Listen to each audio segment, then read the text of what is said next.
ponencias hacemos preguntas más generales que tengan que ver con una reflexión vinculada a todas las exposiciones.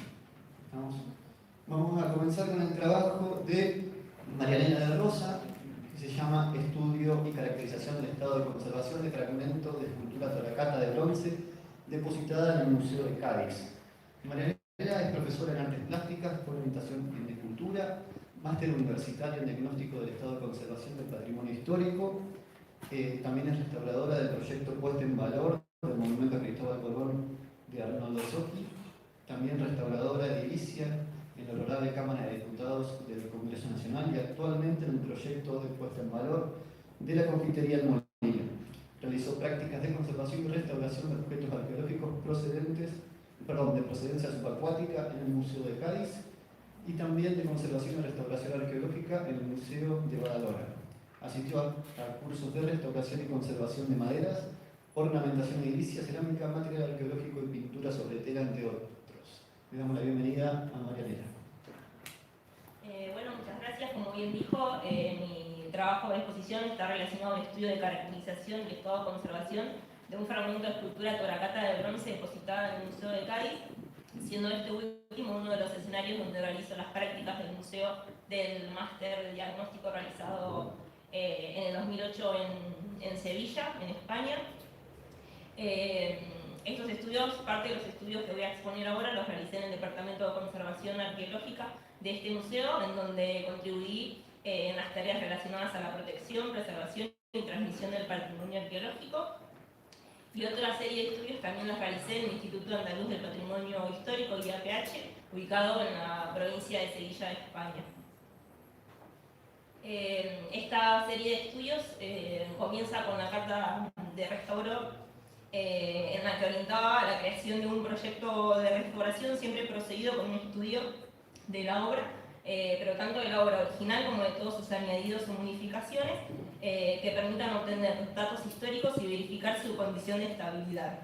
Esta primera fase de prediagnóstico se materializa en un dictamen inicial sobre la naturaleza y problemática del mismo, basado en el reconocimiento directo y el estudio de la documentación disponible y redactado en forma de preguntas. Preguntas como de qué época es la obra, cuál es su material de manufactura, qué alteraciones presenta y cuáles son sus causas. Son algunas de las preguntas que respondo en este estudio de caracterización del estado de conservación del fragmento de bronce depositado, como bien dije, en el Museo de Cádiz.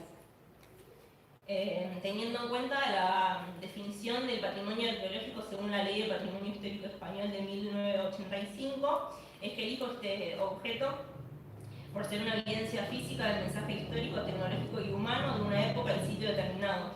Es por ello que debo realizar una investigación para poder conservarlo adecuadamente, tomando una serie de medidas preventivas desde el mismo momento del descubrimiento y sometiéndolo a un proceso de intervención y estabilización que procedan y determinan de acuerdo a las características del objeto y de su estado de conservación establecido.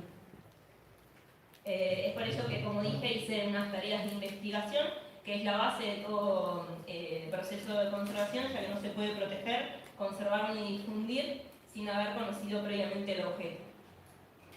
El objetivo principal de mis prácticas en el máster fue contribuir al conocimiento histórico y técnico de la obra, es decir, de la pieza toracata, y a su estado de conservación actual, necesarios para una futura elección del método más apropiado de intervención y las medidas preventivas más convenientes para su conservación y preservación.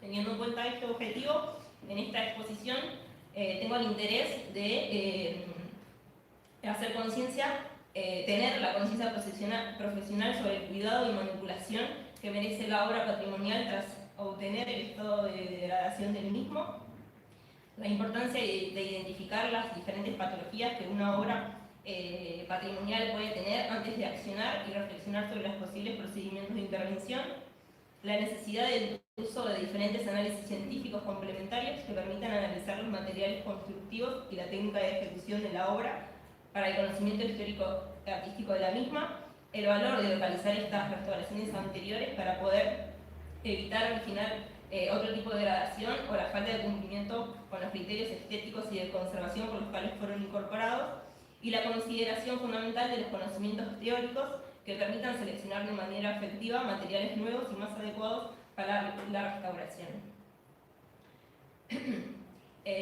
Bueno, la elaboración de este diagnóstico de conservación de la pieza Tolacata la llevé a cabo a través de 3 estudios, que fue el estudio histórico-artístico, el estudio tecnológico y el estudio de las causas de las alteraciones. El estudio histórico-artístico está destinado a saber no solo el estado actual de la pieza, sino el estado de significación de origen y las transformaciones sufridas a lo largo del tiempo. ¿Cómo es, cómo está y cómo era? Son preguntas que respondo en este tipo de estudios. Como para contextualizarnos un poco, es una pieza que fue hallada en 1925 durante trabajos de voladura en la isla San Pedro, que está ubicada a 18 kilómetros de la capital de Cádiz. Es un ejemplo de recuperación de obras de arte pertenecientes a los traslados de piezas artísticas con motivo de expansión romana por las tierras y costas del Mediterráneo durante el siglo II a.C., teniendo en cuenta que en esta época era el medio que más se utilizaba para llevar a cabo los traslados. Y otro dato significativo que consulté fue que durante los años 1972 y 1974 los fragmentos hallados fueron objeto de restauración por la Dirección General de Bellas Artes. Estas son fotografías que encontré también en el Museo de Cádiz. Es un registro de cómo fue la pieza en el descubrimiento y una hipótesis de lo que podría llegar a ser la escultura total del fragmento que procede este diagnóstico.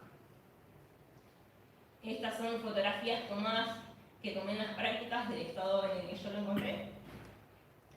Y luego paso al estudio tecnológico de las alteraciones, que en el caso específico de la pieza Tolacata, estos estudios de materialidad y alteraciones a los que puede estar afectada la misma son llevados a cabo en 2 etapas correlativas al proceso bibliográfico que les comenté recién.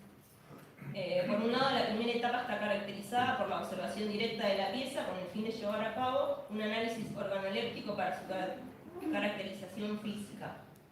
Se llevó a cabo la toma de una serie de fotografías, como pueden ver, con luz visible y radiaciones ultravioletas.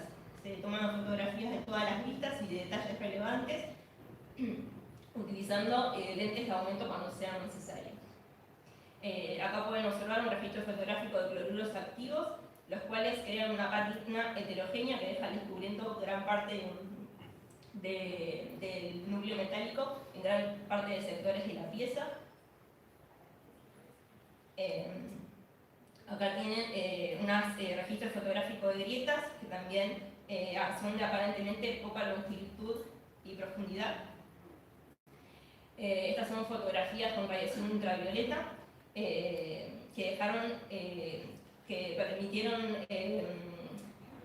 notar que las restauraciones anteriores realizadas por la Dirección de Bellas Artes dejaron a la pieza libre de concreciones marinas, pero revestida con resina en base a la localización de los restos de las mismas durante este registro de radiaciones ultravioletas. Pueden observarse también una considerable cantidad de orificios a lo largo de la pieza, los cuales pueden corresponder a huellas de clavos utilizados en la técnica de fabricación a cera perdida. Y se observa también una textura en forma de estrías localizadas puntualmente en la zona posterior de la rodilla, lo cual podría corresponder al acabado con lima llevado a cabo en la eliminación de las deformaciones superficiales de la pieza. Todos estos análisis de las fotografías tomadas sirvieron para que pueda llegar a conformar estos mapas de daño de las 4 vistas de la pieza y luego poder realizar las mediciones de las alteraciones a partir del programa IMAGI, que es un programa indispensable para minimizar dimensionalmente las alteraciones presentes en la pieza y obtener así una visión más clara de la gravedad de cada daño y deterioro. Y por último, un estudio tecnológico que, ante la necesidad de profundizar y complementar el análisis realizado anteriormente de BISU, se seleccionan análisis científicos de carácter no destructivo, determinados también por el tiempo y los recursos disponibles que tenía tanto en el Museo de Cádiz como en el Instituto IAPH. Es necesario también llevar a cabo una extracción de muestras para estos análisis, que fue programada en relación a las problemáticas particulares que se decidieron analizar y teniendo en cuenta los puntos menos representativos con relación al contenido exhaustivo de la obra. Fueron tomados así muestras con alto porcentaje de núcleo metálico, productos de corrosión, elevado porcentaje de plomo, material de fundición como material de soldadura, para determinar la relación compositiva de ambos metales y caracterizar los productos de corrosión. Con el propósito de obtener una eficaz manipulación de las muestras, fue necesaria su inclusión en un bloque de resina junto a la siguiente operación hasta llegar a su corte transversal. Obtenidas las muestras, las mismas son observadas a través de dos estudios. Por un lado, el microscopio óptico. Estos estudios fueron realizados en el Instituto IAPH. Fueron observadas mediante el microscopio electrónico para la observación de efectos de la superficie, inclusiones no metálicas y fenómenos de corrosión. Luego fueron atacadas con cloruro férrico para poder determinar los elementos propiamente metales, como la geometría de los granos y la presencia de diferentes fases. Luego fueron observadas a través del microscopio electrónico de barrido con dispersión de rayos X para tener una información cualitativa y cuantitativa de los elementos químicos presentes en las superficies. Estas son imágenes tomadas en las prácticas de las observaciones al microscopio óptico, tanto en campo claro como en campo oscuro. El campo claro son las imágenes de arriba y en campo oscuro son las imágenes de abajo, son de las mismas muestras para que puedan ver la diferencia de las características que se pueden observar en varios campos. Se pueden observar, como ven, poros que pueden llegar a ser gases disueltos en la masa fundida o canales que no se han mantenido llenos de metales durante la fundición, grietas presentes en todas las muestras, diferentes variaciones cromáticas y gruesa capa de corrosión estratigráfica. Las principales ventajas, como recién dije, de poder obtener una visión también en el campo oscuro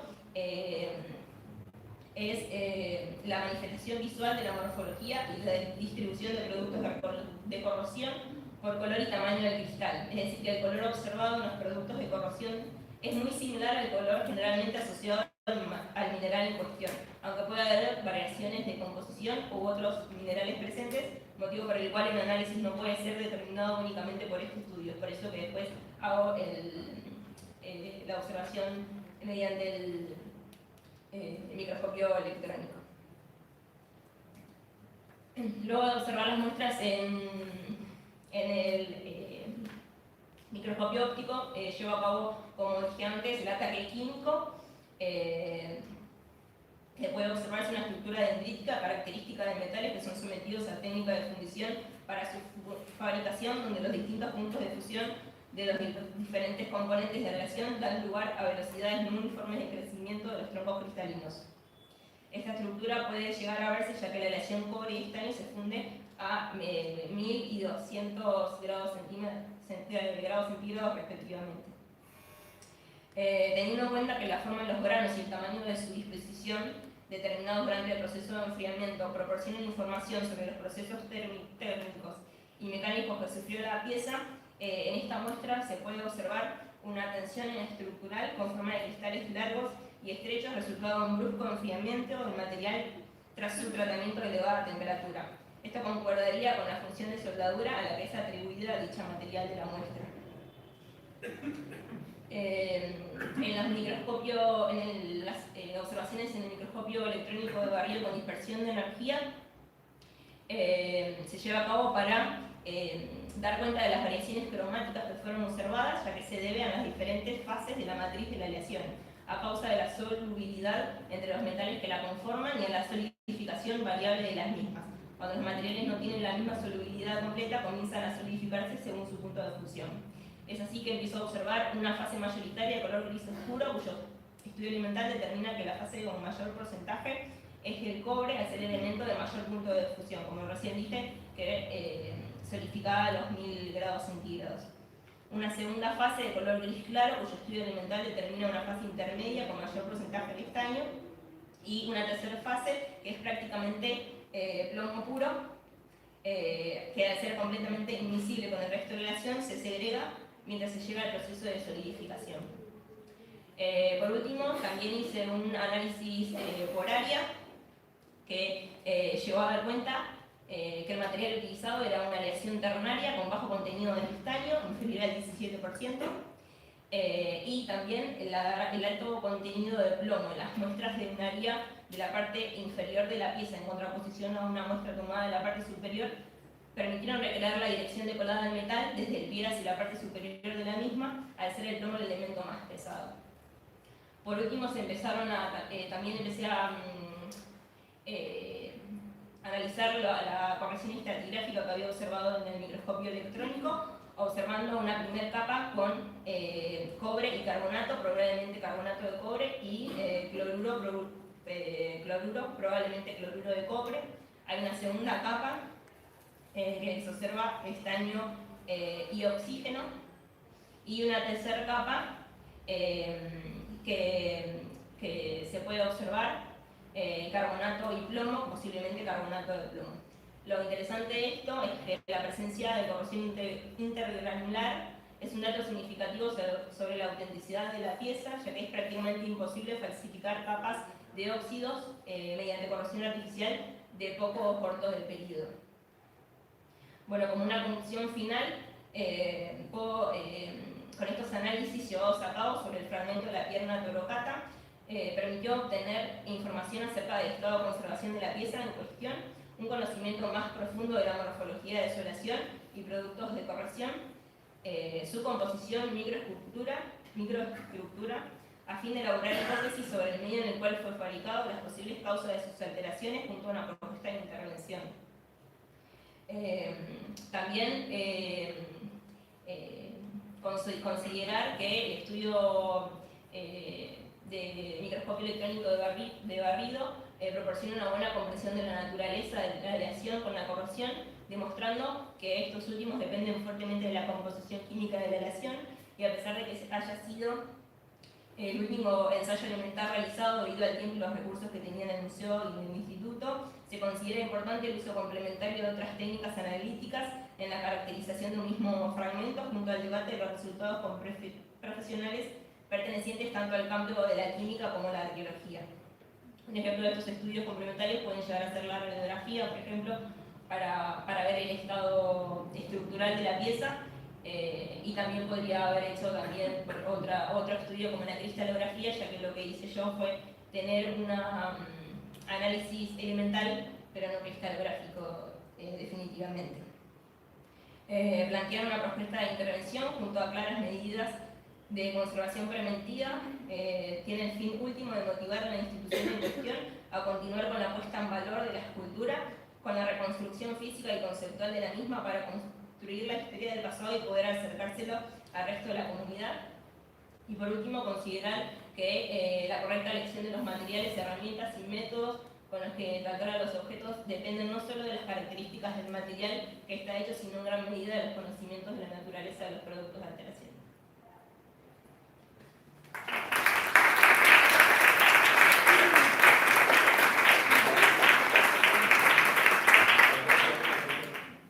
Por las dudas, ¿alguien tiene alguna pregunta particular del trabajo? Después al final volvemos con preguntas. Por las dudas te consulto, pero de pura curiosidad.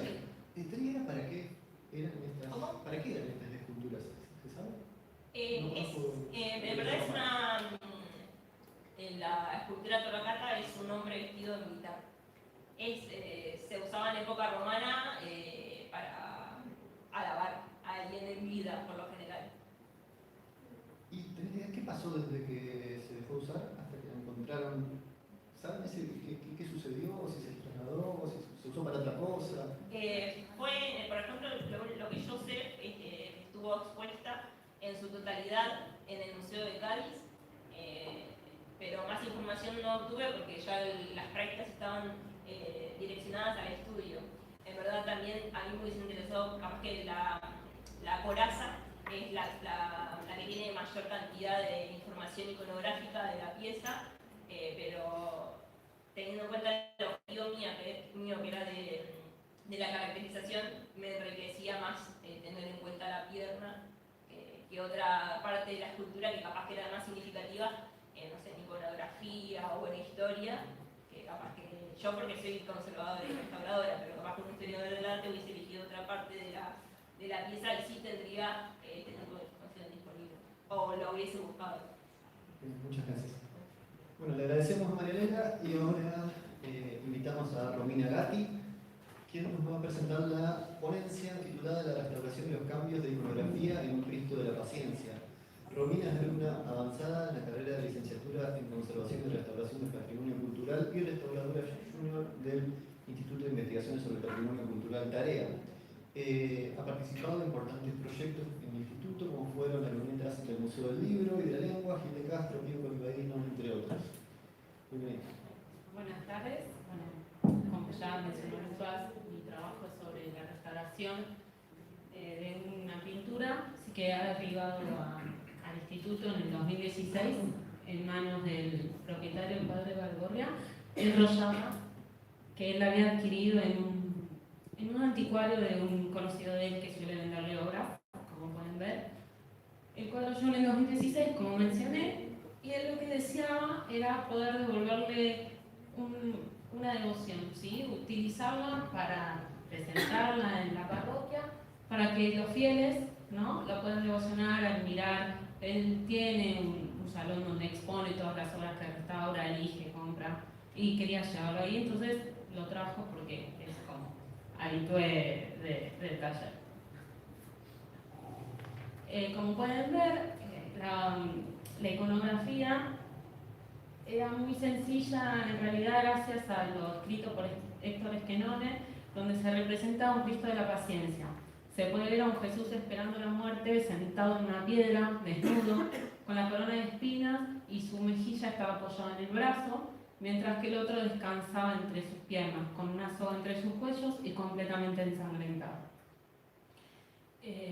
Bueno, nada, posiblemente igualmente era una pintura colonial, todavía no estaba 100% confirmado, sino que teníamos una hipótesis, ya que el tema iconográfico nos llevaba a pensar en eso, y el tema de la ausencia de la fecha, de firma, la opacidad de la pintura, su falta de matices, la planitud que tenía, sobre todo en el fondo, sus pinceladas excesivamente cubrientes, los empastes toscos y que estaba completamente repintado. Bueno, en el taller suelen asignar un restaurador responsable, que en este caso, bueno, junto con la directora del taller, demás ayudaron en este trabajo. No es que se me asignó directamente a mí, sino que yo participé y después, bueno, terminé haciéndome más cargo de la obra, donde el restaurador hace una documentación y registro exhaustivo, comenzando con un examen organoléptico, llevando un registro fotográfico. Identificamos cada uno de los materiales que componen la pieza para elaborar un diagnóstico del estado de conservación y así una propuesta de tratamiento para que lo pueda evaluar, elegir el propietario, a ver si está de acuerdo o no. Como teníamos la hipótesis de que esta pintura sea de estilo colonial, nos acercamos a los archivos de Fundación Antorchas para poder comparar los materiales, tanto los que nosotros teníamos como los que se habían llevado a cabo durante el periodo de 10 años en Antorchas, que es el archivo donde más información hay de pintura colonial. Entonces pudimos comparar todo lo que es soporte, capa pictórica, protección y los deterioros que se tenían en ese momento, a ver si concordaban con los de ahora. Bueno, se llevó un registro fotográfico de apenas entró, de sus, bueno, como pueden ver, UV rasante, ¿sí? Y bueno, nada, empezamos a analizarlo. ¿Qué encontramos? Bueno, parches por el anverso, ¿sí? Tenemos una merma también en ese sector, vemos mala adhesión y cohesión en lo que es el centro, ¿sí? Más mermas, también encontrábamos la mala adhesión en el centro, ¿sí? Bueno, y empezamos a evaluar lo que es el soporte. El soporte, bueno, era una tela de lino, presumiblemente era una tela de lino, todavía no estaba confirmado. Podemos ver un aspecto irregular, sos nudos. Vemos una trama cerrada de 26 hilos y un tejido tafetán, ¿sí? ¿Qué hicimos? Fuimos a extraer un hilo del sector derecho para poder confirmar nuestras sospechas de que, bueno, estábamos frente a una tela de lino, y lo analizamos con un microscopio óptico al 100 por, donde vimos la torsión, ¿sí? Que pueden ver es en Z. Y después esa misma fibra la reemplazamos y la llevamos a un microscopio fotográfico donde vimos que efectivamente eran fibras vegetales, porque podemos ver la forma del tallo, su forma irregular, los nudos e intervalos que terminaban en punta y sus fibras largas. Por lo cual estábamos confirmando que el soporte era de lino. Otras características que tenían, bueno, es que en los que eran deterioros y daños teníamos una diferencia de 2 centímetros del lado izquierdo. Lo que se hizo fue medir la superficie en 3 lados y encontramos eso. La medida final, puntos más largos, eran de 141 por 90 centímetros y en el perímetro podríamos ver pequeños agujeros, 2 centímetros de restos adhesivos, guirnaldas de tensión, unas costuras en forma de camino y parches. Bueno, acá tenemos un gráfico del deterioro, como pueden ver, y que sabíamos que el estado de conservación era regular, teníamos deformaciones, las manchas, las roturas y los faltantes. Bueno, hicimos una fotografía UV para conocer el estado del barniz. Podemos ver que tienen algunos repintes, que son las zonas más oscuras, pero sobre todo hay excesivamente barniz en lo que es la figura del Cristo. Claramente, como pueden observar, estaba aplicado pincel, pero era incoloro, ¿sí? Y estilo mate, no visaba. Bueno, hicimos muestras estratigráficas, como pueden ver, de diferentes sectores, para confirmar estas sospechas de que la obra se encontraba completamente repintada. ¿Sí? Como podemos ver en la siguiente, las capas pudimos hacer dos observaciones de las muestras. Por un lado, la base de preparación era de tierra parda, uniforme y delgada. Con este tono tierra pardo lo que generaba era la opacidad. Las pinturas coloniales por lo general son oscuras por su base de preparación, que le genera un aspecto óptico, y ahí estábamos confirmándolo. Por otro lado, la pintura colonial suele tener entre 2 y 3 estratos. Acá encontrábamos entre 4 y 6, a lo cual estaríamos confirmando que efectivamente se habían hecho intervenciones en diferentes periodos. Bueno, los estratos coloniales, como mencioné, eran delgados, eran de pocas capas, las bases de preparación eran oscuras. Los colores claros que podemos encontrar en las mezclas por lo general se usaban para modelar las figuras, sí, totales. Las veladuras eran realizadas con pigmento y lacas para intensificar los detalles, y los aglutinantes que podíamos encontrar eran de aceites de lino o de nuez, y las témperas eran grasas. Bueno, la problemática principal del cuadro era la suciedad superficial, los repintes y las correcciones de deformaciones que pudimos ver en la fotografía de luz rasante. La propuesta de tratamiento era eliminar la suciedad del anverso, consolidar, remover la capa protectora y los repintes, corregir las deformaciones, poner los injertos que faltaban, realizar una protección del anverso para hacer una limpieza del reverso, estucar después nuevamente, poner unas bandas de tensión para incorporarle un soporte accesorio y finalmente hacer los retoques, ¿sí? Y una mano de barniz protección. Las pruebas de limpieza, me faltó en este punto. Una vez que nosotros hicimos la propuesta de tratamiento, se lo elevamos al propietario para ver si él estaba de acuerdo. Él nos dijo que sí, entonces empezamos a lo que eran las pruebas de limpieza. Empezamos a las pruebas de limpieza, elegimos en este caso hacer una limpieza con geles para hacer una eliminación progresiva de cada uno de los sustratos, para ver qué teníamos abajo. Aparte experimentamos nosotros una técnica que todavía no manipulamos muy bien. Como pueden ver, hicimos diferentes, también hicimos una especie de cateo para diferenciar bien los diferentes estadios, pero en la mitad encontramos una imagen subyacente, como pueden ver, a lo cual nos hizo detener lo que era la limpieza. ¿Por qué? Pues necesitábamos investigar un poco más qué es lo que había abajo antes de hacer la limpieza. ¿Qué hicimos? Placas radiográficas. Estas placas radiográficas lo que nos llevaron a demostrar que no solamente estaba lo que veíamos, sino que existían dos personajes que acompañaban al Cristo, no únicamente el Cristo y su ventana. Se hicieron más muestras para confirmar bien en las zonas, pero bueno, nada, se empezó a trabajar. Se terminó de limpiar con geles, ya teniendo cuidado de no eliminar y retirar lo que estaba por debajo, manteniendo mucho cuidado y tratando de mantener la técnica. Eso también nos posibilitó la limpieza de geles, hacer una limpieza progresiva, sustrato por sustratos, analizando cada uno de los sustratos antes de aplicar la siguiente limpieza, nos ayudó a ser mucho más progresivo y menos dañino con la obra.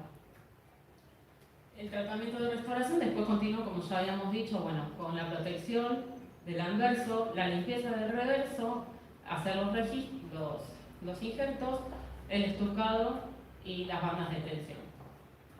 Así quedó el cuadro, ¿sí? Vamos a ver un pequeño videito de cómo era antes y después, pero no quedaba solamente acá, nos gustaba saber qué más había, qué más podíamos hacer para poder hacer una correcta intervención a posteriori. ¿Por qué? Porque nosotros nos gusta más investigar, saber, aprender un poco más de la materialidad.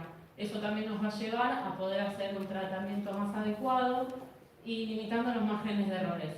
Para eso, en este tipo de casos, nos gustaba más trabajar de forma multidisciplinaria con los químicos, por lo cual se le pidió hacer estudios complementarios de técnicas analíticas, entre ellas la matriz de Harris, que suele utilizarse en la arqueología para hacer un seguimiento de cada uno de los estratos, cómo se relacionan cada uno de los estratos, que no siempre tienen que coincidir uno con el otro, sino que en algún punto están vinculados, que todavía no se ha podido realizar el estudio, así que próximamente ojalá podamos hacerlo.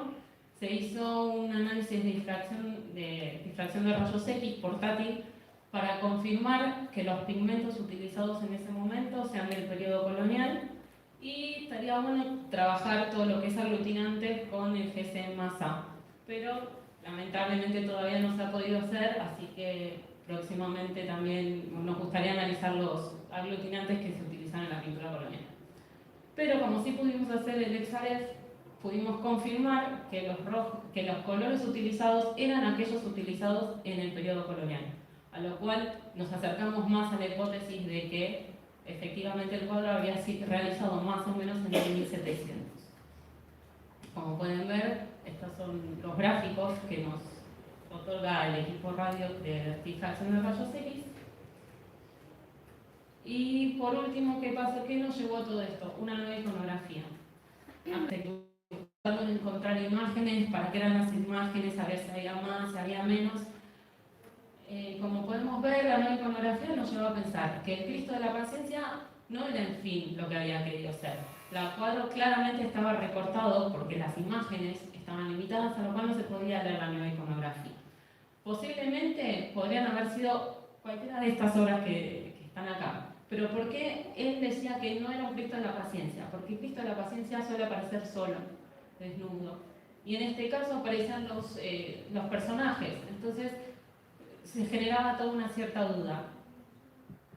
Posiblemente puede ser que sea un Cristo de la Paciencia, pero esperando su crucifixión.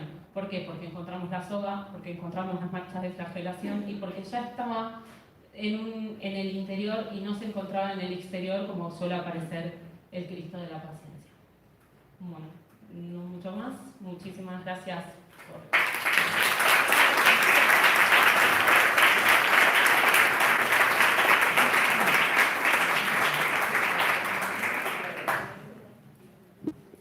¿Alguien tiene alguna pregunta para Romy puntual de la exposición?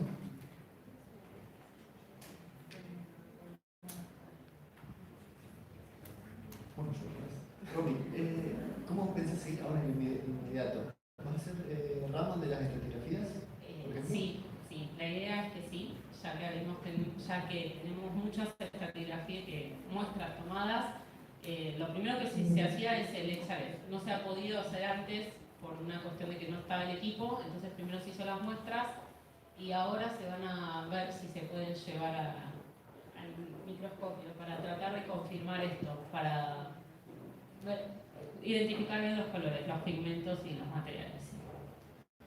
¿Y esperás que haya cambios en los compuestos utilizados en los diversos repintes? No, en realidad yo un poco más espero que funcione GC+A y poder encontrar ahí los cambios, más que nada en lo que es si los orgánicos más que nada, si lo estoy hablando con Flor, Marcos y Fer, ver si podemos desglosar cada capa para mandarlo a identificar los orgánicos con el cromatógrafo y ver cuáles eran los aglutinantes usados en ese momento y en cada uno de los periodos. Pero de lo que es inorgánico no va a quedar ahí. Bueno, le agradecemos a Romina y ahora invitamos a Sergio Medrano, Luciana Quinteros y Julia Riboto Otaño, quienes van a presentar la ponencia El empleo de las nuevas tecnologías en el caso de los mascarones de proa del Museo Benito Quinquela Martín. Sergio es licenciado en Conservación y Restauración de Bienes Culturales, tiene un posgrado en Gestión y Políticas Culturales, además doctorando en Ingeniería en Materiales y actualmente docente del Instituto de Investigaciones sobre el Patrimonio Cultural de la UNSAM. Aparte realiza tareas de restauración y técnicas. Es miembro del IMAT y participante de congresos y varias publicaciones a nivel local e internacional. Luciana es diseñadora industrial, posee estudios de grado y de especialización en técnicas de manufactura en madera, es diseñadora de productos en diversas empresas nacionales e internacionales, docente en la Facultad de Arquitectura, Diseño y Urbanismo de la Universidad de Buenos Aires y de la Universidad de Palermo. Cursó estudios en técnicas de conservación y restauración de patrimonio cultural en la Escuela Taller del Casco Histórico de Buenos Aires. Actualmente está cursando la licenciatura en Conservación y Preservación de Bienes Culturales de Tarea. Por último, Julia es estudiante avanzada de la licenciatura en Conservación y Restauración de Patrimonio Cultural de Tarea y ha participado en múltiples proyectos desarrollados en la unidad académica.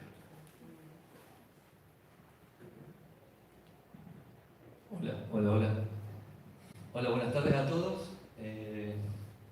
Perdón que no me siente, pero me pone incómodo estar sentado. El trabajo que vamos a presentar está enmarcado en un proyecto de mecenazgo que son 2 mascarones de proa que vienen del Museo Benito Quinquela Martín. Y el caso puntual lo que nos proyectamos fue una de las tecnologías a aplicar en este proyecto era la documentación 3D, y junto con este proyecto pudimos adquirir para la institución un escáner 3D y una impresora 3D. Entonces también nos atrevimos a empezar a involucrarnos con estas nuevas tecnologías y utilizarlo en este caso para investigar el sistema constructivo con el que estaba construidos los mascarones.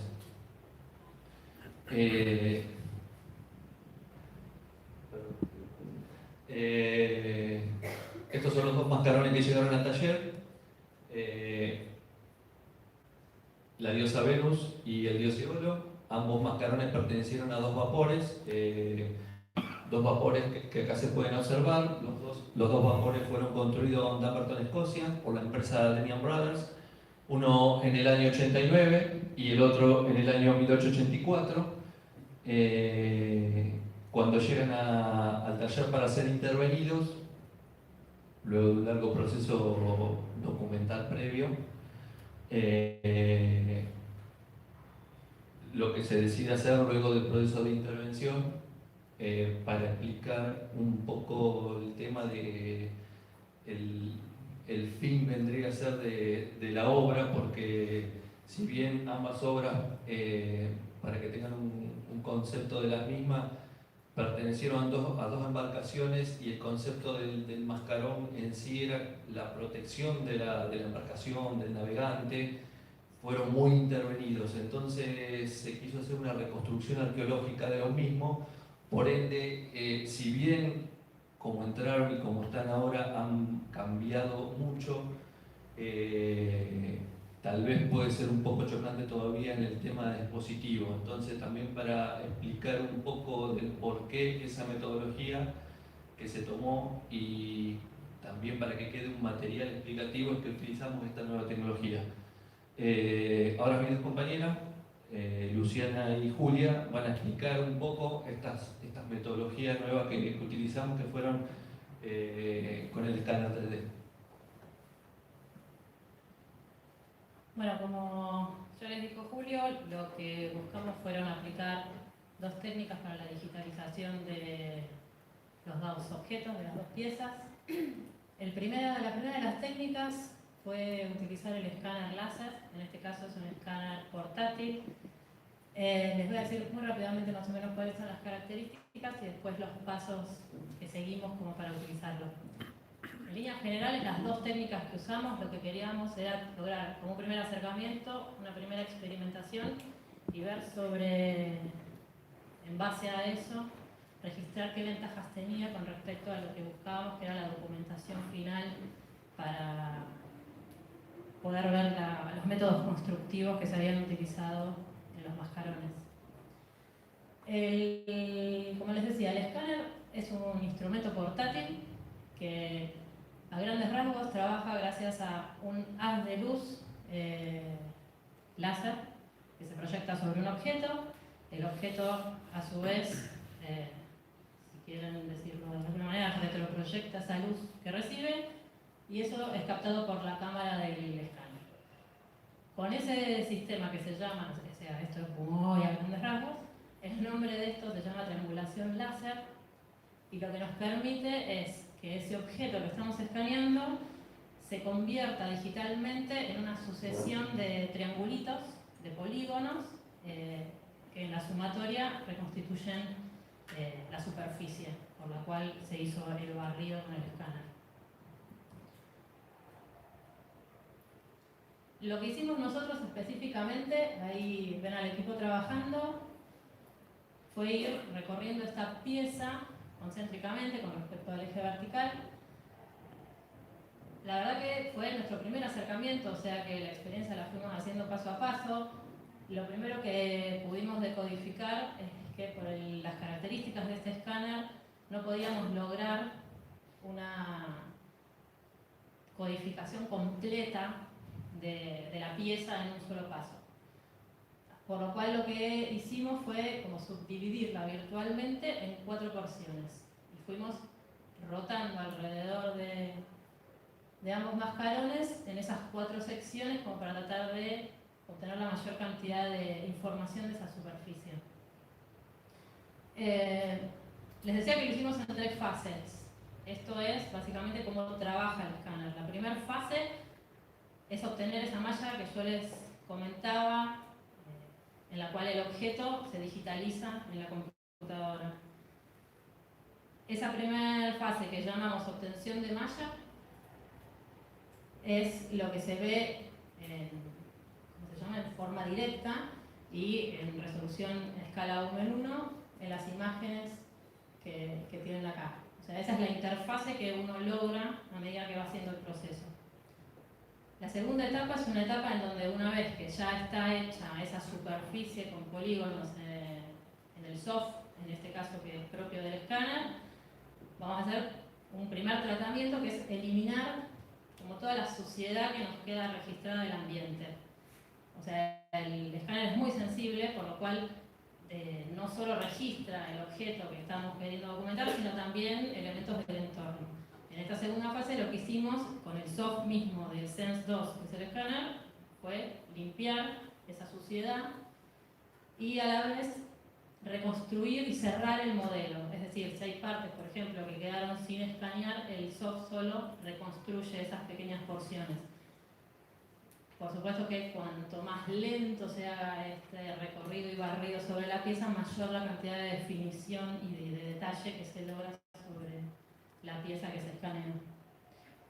La última fase es la que quizás quedó más verde en nuestro caso, fue la de la optimización de la malla. Digo más verde porque, insisto, fue como la primera aproximación.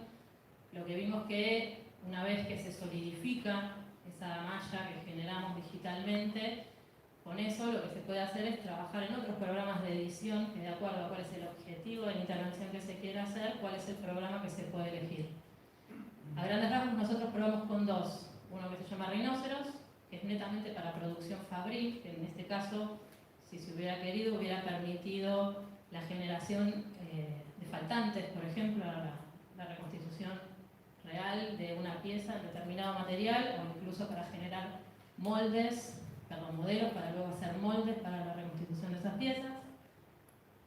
Y después trabajamos con otro que se llama 3D Builder, que fue el que nos sirvió para recomponer esas 4 partes que habíamos escaneado, que les comenté, en una sola y lograr el objeto final ya digitalizado.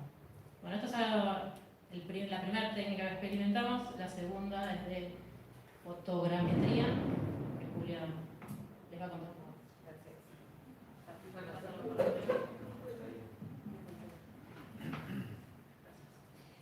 Bueno, la siguiente técnica que utilizamos, como dijo Lu, fue la fotogrametría junto con el software Agisoft, Photoscan.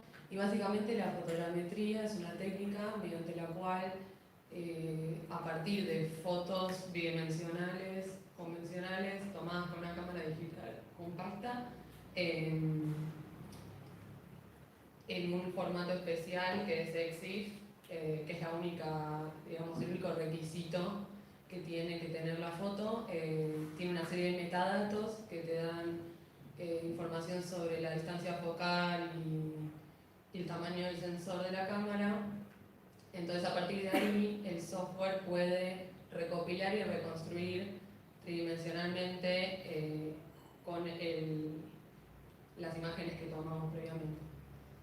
Sí.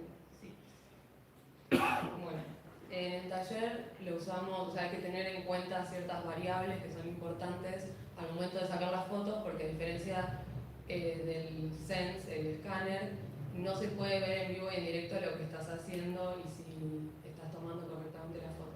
Pero teniendo en cuenta ciertos parámetros, como por ejemplo la distancia entre el objeto y la cámara, que tiene que ser entre 60 y 80 centímetros, y el movimiento de la cámara entre foto y foto para poder tener un solapamiento de aproximadamente el 60% de las entre imágenes, porque la fotogrametría y la Agisoft funciona tomando de referencia puntos importantes del objeto y de las imágenes. Entonces estos, por ejemplo, estos puntos importantes tienen que aparecer en 2 o más fotos para que se pueda hacer la reconstrucción de forma exitosa. Bueno, después pasamos a los resultados. Bueno. Pasamos directamente como para que vean la imagen. Esta es la reconstrucción digital de la Venus. Lo que les comentaba antes de que habíamos trabajado con programas de edición para la reconstrucción del modelo, nos permitió poder hacer la transferencia de esta información digital a una impresora 3D, donde en este caso se reconstruyeron las 3 piezas tal cual originalmente había sido realizada la Venus en el momento de la fabricación. Después, lo que por ahí les detallamos anteriormente como resultados es un poco las líneas generales de cuál fue nuestro acercamiento y la experiencia que tuvimos. En este caso particular, nos resolvió mejor la segunda técnica, la de la Agisoft, la de la fotogrametría, específicamente porque casualmente, como les decíamos, lo que queríamos era llegar a hacer una documentación y no una reproducción fidedigna ni trabajar sobre partes faltantes que por ahí en ese caso hubiéramos requerido más el sistema anterior.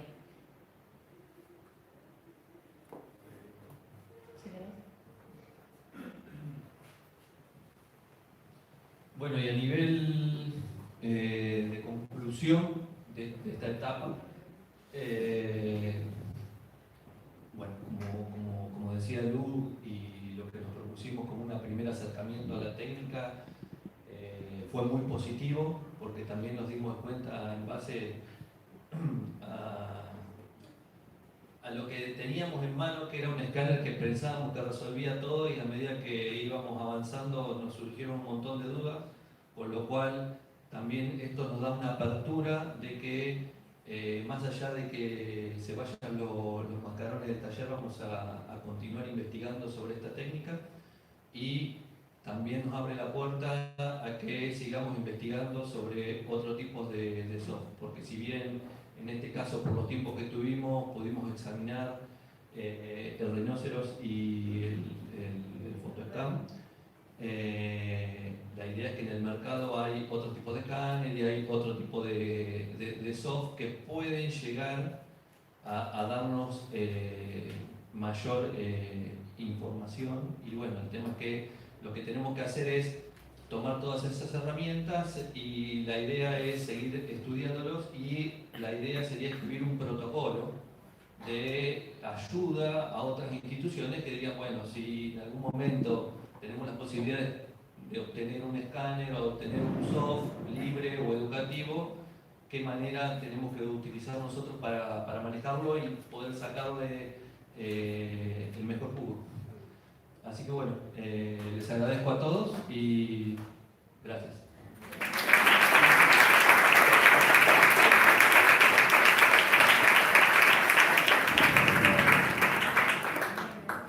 ¿Alguna pregunta? Ya en fondo. Quería preguntar, no sé cómo.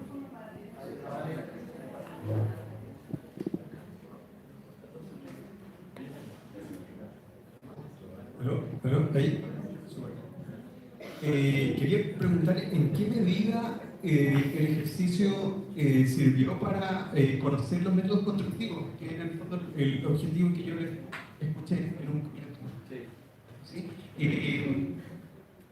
Aprovechando el impulso, porque también allá en CNCR también ocupamos ambos, fotogrametría y láser scan. Nos hemos dado cuenta que en el caso de la fotogrametría hay varias superficies que son bien difíciles, ¿no? Eso se resisten, o sea, hay problemas con las superficies que son reflectantes, con las que son especulares, con los transparentes, qué sé yo. Quería preguntar cómo abordaron el desafío de la iluminación en el caso de la fotografía.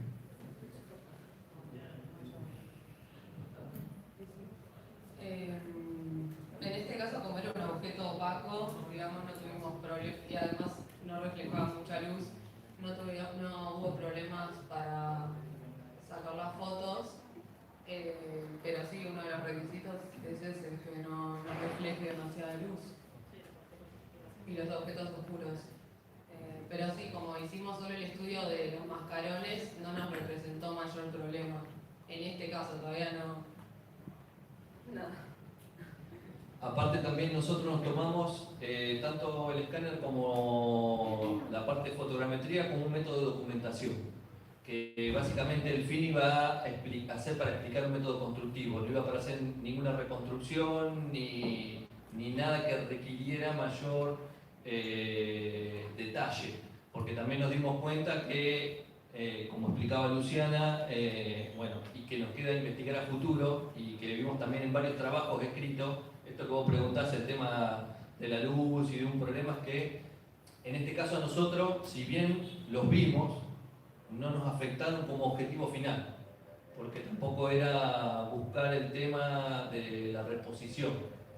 Si en ese caso hubiera sido el objetivo otro, de decir, bueno, realmente nosotros queremos realizar una copia uno a uno con esto, tal vez ahí sí tendríamos que haber ahondado en cuestiones más técnicas y más puntuales de reproducción. Yo creo que ahí hay un trabajo que realizó la Universidad Politécnica de Valencia con el Ecorché, el de los estudios anatómicos, que ahí explica mucho de lo que vos preguntás, que puede ser como bastante valioso. Sergio, tengo una pregunta bien cortita. ¿Qué posibilidades tenés o brindan estos programas una vez que ya tenés el modelo? Es decir, podés exportarlo en otros formatos, trabajarlo con otros programas, posibilidades de extensión o de difusión, aparte de la documentación como base de datos. ¿Qué otras cosas podés hacer? Sí, en este caso, ¿querés contar vos? Sí, en realidad es una plataforma que vos después podés transportar a un montón de software, como decíamos.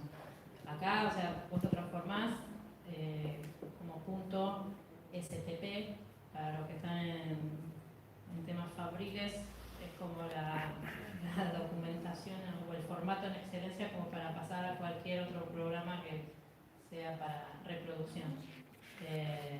Pero sí, o sea, es compatible con cualquier otro programa generación de volúmenes 3D, tanto para impresión como para decir, como lo que decíamos, para reproducción.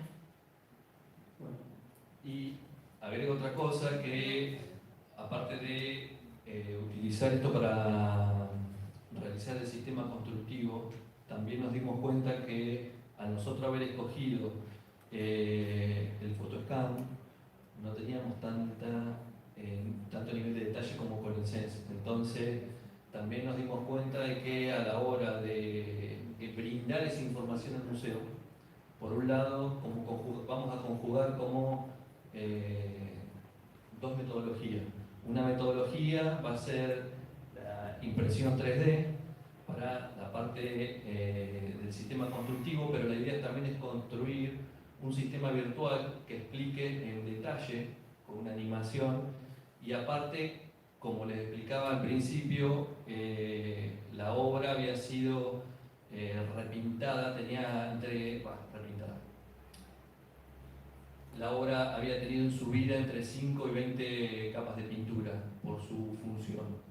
Entonces, como lo que nosotros queríamos rescatar su concepto histórico y queríamos también realizar un concepto de restauración arqueológica, nosotros vamos a realizar un modelo virtual a través de sus estratigrafías, para que sirva de apoyo y para que a la hora de la persona que esté observando, que tenga enfrente esa obra, pueda entender del por qué ve la obra así y del por qué se tomaron ciertas decisiones a la hora de abordar la restauración. Bueno, muchas gracias a los autores. Ahora invitamos a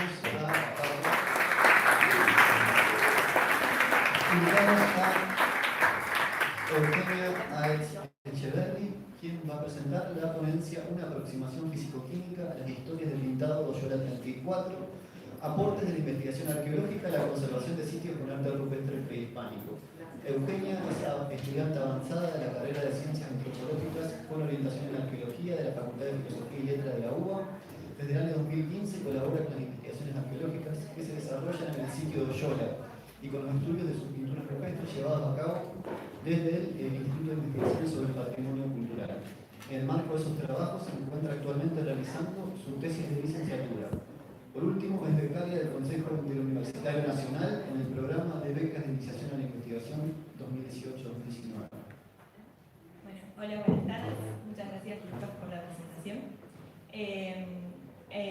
La ponencia que voy a presentar a continuación reúne parte de los resultados que he obtenido hasta el momento en el marco de las investigaciones que estoy realizando para mi tesis de licenciatura en Arqueología en el sitio arqueológico de Oyola. El título, un poco largo, resume buena parte de los objetivos de esta ponencia, que tienen que ver con acceder y comprender las historias de pintado que configuraron las paredes con pinturas rupestres de la Cueva 34, una de las cuevas del sitio arqueológico de Oyola. Y asimismo también pensar en qué punto los aportes de la arqueología contribuyen también a los estudios de conservación y a cómo o qué estrategias de conservación se pueden plantear para este tipo de espacios. Antes de empezar, me interesaría destacar que si bien estoy yo sola aquí presentando el trabajo, este hubiera sido impensable sin la ayuda de tanto los trabajos previos como actuales de Lucas Gecko, Noemí Mastrangelo, Fernando Marte y Marcos Tascón, como investigadores del Instituto de Investigaciones sobre el Patrimonio Cultural de la Universidad de San Martín, y también de muchos arqueólogos, arqueólogas y estudiantes que participaron de los trabajos de campo. Para ubicarlos rápidamente, el sitio arqueológico de Oyola se encuentra en la Sierra del Alto Ancasti, en el este de Catamarca, y allí desde mediados del siglo XX se han llevado distintas investigaciones arqueológicas adelante que han permitido empezar a conocer los diferentes sitios, más de 30, que se han documentado en la zona que presentan arte rupestre prehispánico. Pocas han sido las investigaciones en cuanto a la conservación de estos sitios. Actualmente, Noemí Mastrangelo está realizando su doctorado a partir de los estudios de conservación en el sitio arqueológico de Oyola. y es con estos trabajos con los cuales yo planteo la relación de mi propia o nuestra investigación arqueológica. El sitio arqueológico de Oyuela, entonces particularmente, como mencionaba antes, está en el sector norte de la sierra y hasta el momento se han documentado 38 cuevas y aleros con pinturas y grabados prehispánicos. En estas cuevas y aleros se han llevado numerosas investigaciones que incluyeron la excavación de 2 sitios, excavación estratigráfica de 2 sitios y los análisis detallados de sus pinturas y grabados rupestres para comenzar a comprender las particularidades que explican y dan cuenta de los procesos a lo largo de los cuales estas paredes con pinturas fueron confeccionadas y fueron transformándose, con la hipótesis de que esto involucraron diversas historias de pintado que probablemente se desarrollaron a lo largo de cientos o miles de años. Aquí, para que tengan una idea de algunos de las cuevas y aleros, y para mencionar también un poco lo que estos trabajos que desde el 2009 se vienen desarrollando en el sitio han permitido ver ciertas tendencias generales con respecto a cómo se dieron estos procesos de agregado de motivos a lo largo del tiempo, que prácticamente lo que plantean es que, si bien fue un proceso prolongado, como mencionaba antes, siempre fue guiado con el objetivo de que estas paredes y paneles construidos dieran la impresión de un aspecto inalterado o primigenio. Eso ha llevado a que, como se ve en algunas de estas imágenes, en muchos casos prime cierta homogeneidad estilística o incluso en cuanto a la coloración de las pinturas, así como también hay muy pocas superposiciones entre los motivos. Si bien esta ha sido la tendencia general que se observó para el sitio, en particular yo voy a trabajar con un caso, que es el de la Cueva 34, en el que se ha podido complejizar un poco esta situación, o por lo menos nos permite complejizarla, debido a que los motivos que se observan en sus paredes presentan una mayor heterogeneidad que la que por ahí se observa para otros abrigos. Aquí se puede observar un poco. Esta heterogeneidad a la que me refiero tiene que ver tanto con la coloración de las pinturas, donde hay motivos negros, naranjas, rojos e incluso blancos, su disposición espacial al interior de la cueva, abarcando diferentes sectores microtopográficos de este espacio, y bueno, al mismo tiempo también con la detección de ciertas superposiciones. Entonces, la propuesta metodológica que guió mi trabajo y que todavía me está guiando porque es una investigación en curso, tiene que ver justamente con tratar de recuperar cómo fue la historia particular de pintado y de transformación de las paredes de este abrigo, para entonces tratar de complejizar la situación particular aquí en vistas a cómo plantear un estudio de conservación o planes de conservación a futuro, partiendo de un conocimiento específico del caso y de las dinámicas que en el pasado configuraron la cueva tal como la vemos actualmente. Para ello entonces se presentaron principalmente 2 etapas, que son las que intenté un poco graficar con estas imágenes. Por un lado, las observaciones en campo, que incluyeron un relevamiento de la cueva y su espacialidad, así como una detallada documentación de los motivos, y después en un segundo momento la toma de muestras para realizar análisis físico-químicos, ya un poco más parecidos a todos los trabajos que mencionaban anteriormente, y siempre esto con el objetivo de, a partir de distintas líneas de evidencia y combinando los resultados de estas distintas líneas de análisis, poder tratar de definir o agrupar la heterogeneidad que yo presentaba anteriormente en diferentes eventos de pintado, ¿no? Que considerando las investigaciones que ya se tienen para el sitio, nos lo podemos plantear como una hipótesis de que justamente esa diversidad responde a un prolongado proceso de modificación de la cueva. En cuanto a las principales variables que se consideraron en la observación en el campo, Estas tuvieron que ver, por un lado, con la coloración de los motivos, por otro lado, con las técnicas de confección, la ubicación espacial de estos motivos en el interior de la cueva y, creo que eso, y la existencia de superposiciones.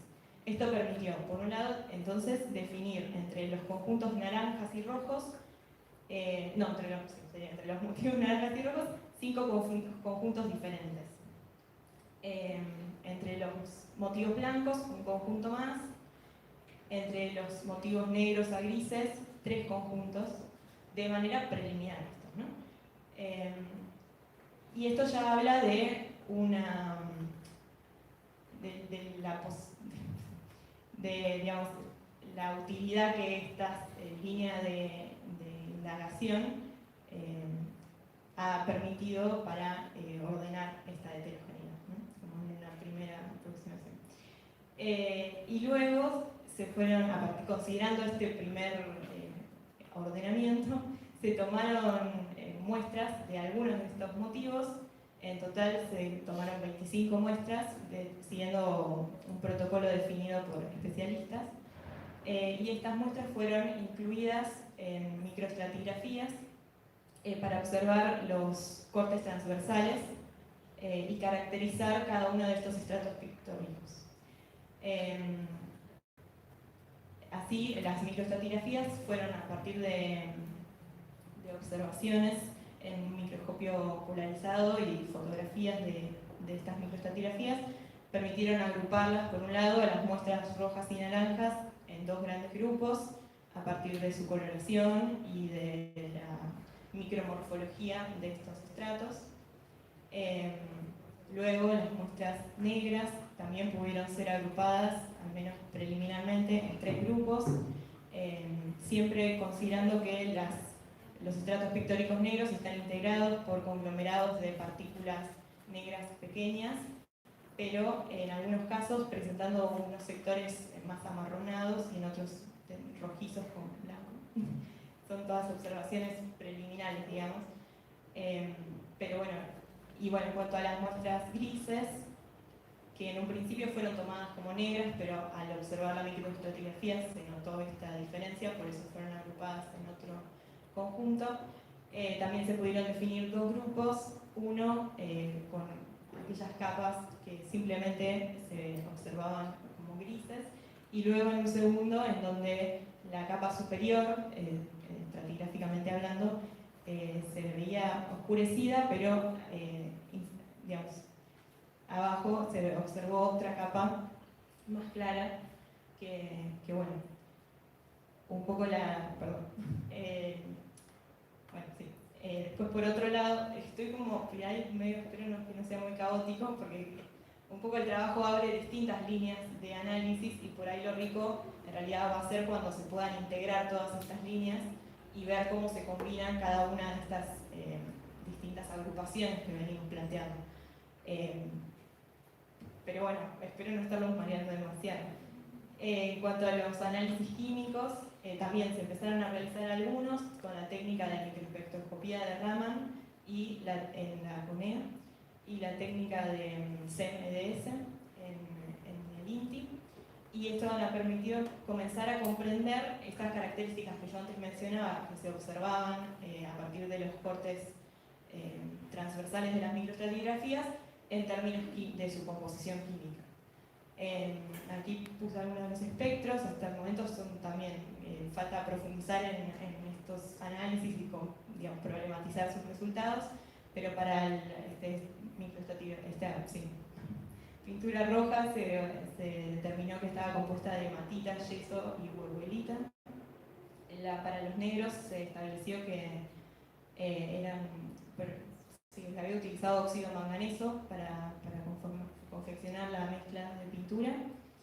Esto también fue corroborado con análisis por microscopio de barrido electrónico, en donde se hicieron mapeos elementales que permitieron identificar en la capa pictórica negra el manganeso. Y por último, para estas muestras que si bien fueron tomadas como negras, al momento de incluir la muestra se observaba una estratigrafía de color gris o blanca oscurecida, no sé, definir eso. Hasta el momento no se ha podido comprobar sobre a qué elementos corresponden estas capas, pero sí se descarta el manganeso. Bueno, retomando y un poco como abriendo nuevas preguntas, me interesa destacar que hasta el momento estas distintas líneas de análisis han permitido establecer posibilidad o comprobar que sirven para organizar estos motivos que en un primer momento por ahí se nos presentan en su diversidad, pero no sabemos muy bien cómo aprender esa diversidad, y que lo que sí permiten suponer es que evidentemente hubo distintos eventos de pintado en la confección de las pinturas de esta cueva, tal como las vemos actualmente, y que probablemente esos eventos se dieron en distintos momentos, considerando sobre todo las superposiciones que hay entre algunos conjuntos específicos. Se espera que con los análisis, una vez que se culminen todos los análisis, se discutan profundamente cada uno de sus resultados y se combinen estos resultados, sea posible, ahora sí, redefinir estos conjuntos y plantearlos en términos de eventos de pintado específicos que involucraron determinadas motivaciones que pudieron haber cambiado a lo largo del tiempo y al mismo tiempo diferentes técnicas de confección de las pinturas, ¿no? Y se espera que, bueno, que a partir de todos estos análisis se pueda comprender mejor como estos procesos involucrados en la transformación de los paneles de la cueva, y que esto también sirva como punto de partida para los estudios de conservación, digamos, para plantear estrategias de conservación adecuadas a las particularidades de este sitio en particular. Sí, de este sitio. Muchas gracias.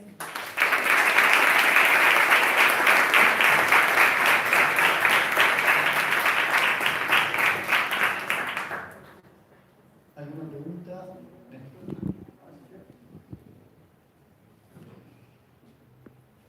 ¿Vos estuviste ahí? Sí. Yo estuve de todo esto. A mí lo que me daba atención era que estos trazos, no sé, a veces eran camellos, a veces eran serpientes, tienen relieve en muchos casos. Y yo, no sé si le dije a Lucas o a Fernando, no me acuerdo, o a Marcos. Entonces, esto además del pigmento tiene otra cosa. Y ahí estuvieron elucubrando si era, se llegó a decir qué cosa. Cuando uno no sabe, inventa. Cuando uno inventa, eso se llama heurística, el arte de inventar, encontrar la verdad. No, si tienen alguna idea de con qué está aglutinado eso, cómo es la técnica, porque me llamó mucho la atención, el relieve, a veces tiene relieve y a veces se va para adentro. ¿Tenés una idea? Actualmente se están llevando a cabo, Lucas por ahí podrá explicar un poco mejor también, pero la intención es también con el GC-Mazo, con el cromatógrafo, comenzar a realizar este tipo de análisis que permita comprender la porción orgánica de estas mezclas de pinturas, y en particular en esta cueva, quizás lo pasé rápido y no se notó, y tampoco me quise detener porque es difícil de... Claro, puede ser, si no acá.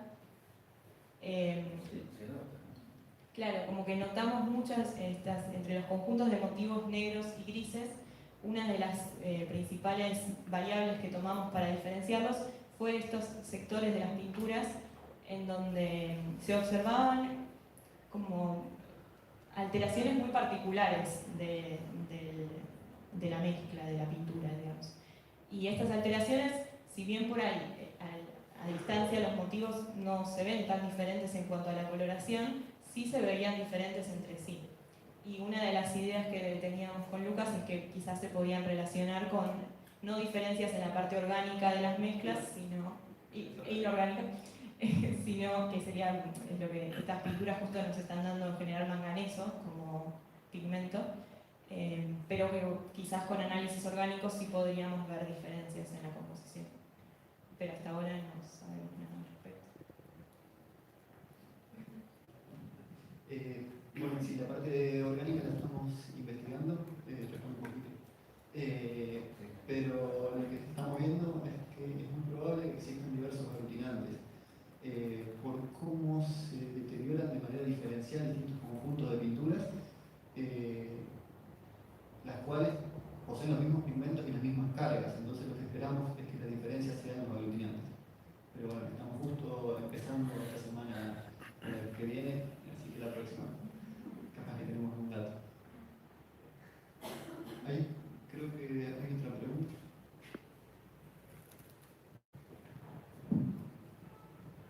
Hola, ¿cómo va? Buenísimo el PowerPoint, la presentación y la investigación. La pregunta era si en los análisis que se van a hacer o que ya se hicieron, se pensó en el objetivo de buscar alguna datación, alguna fecha aproximada de la realización. Bueno, sí, Lucas también de vuelta podría responder mejor a esto, creo, porque él viene trabajando hace muchos años con estas pinturas. Entiendo que ha sido el objetivo del equipo de investigación hace rato poder conseguir alguna datación, sobre todo porque algunas de estas muestras han sido, se ha comprobado que están compuestas de carbón, entonces eso podría ser utilizado para datar. Pero sucede que en este sitio se dan procesos, probablemente por procesos naturales, se deposita esto que yo en uno de los análisis que pasé rápido